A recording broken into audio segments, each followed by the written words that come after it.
Hello, I hope you're having a great start to the school year, and this video is going to show you the recent updates that were made to Google Classroom. I'm going to break it up into small chunks so you don't have to watch a 15-minute long video. Your first step is to make sure you're at google.com and that you have signed in with your GCSS account. And then after you've done that, you can go to the app grid and click on Classroom to go to Google Classroom, or you can go to the URL and type in classroom.google.com and hit enter. And new teachers, it's going to ask you if you're a student or a teacher.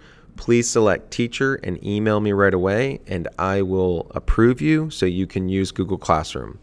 All right, now one of the recent updates that I want to show you is right here in the classroom that I'm using.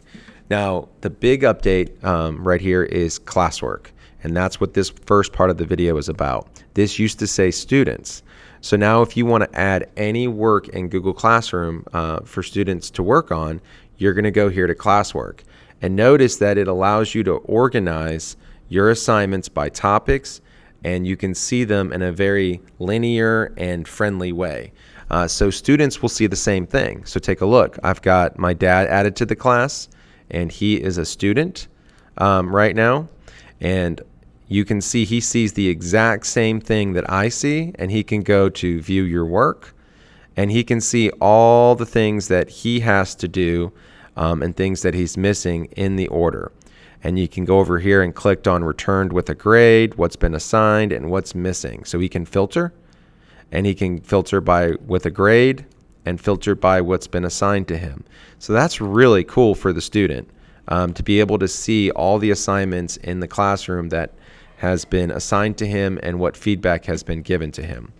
But he sees the classwork the way you set it up. So going back to my screen as the teacher, all you have to do to create one of these topics that you see right here that I'm showing you is go to create topic, and I'll say this is an example, and I'll click add, and it goes down in a linear way. Now you can click on the three dots and move it up, and it's very tedious if you're wanting to reshuffle these. So if you're going to use this as a way to organize all your work, I would kind of already have preset topics so you're not having to always move and shuffle them.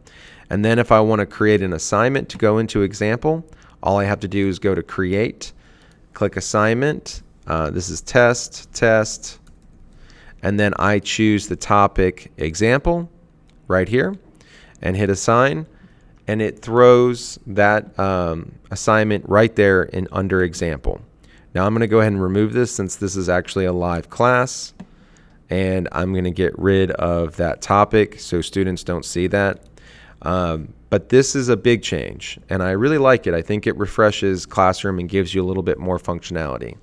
So I hope this short tutorial was helpful, and I'm going to cover some other changes in the next video.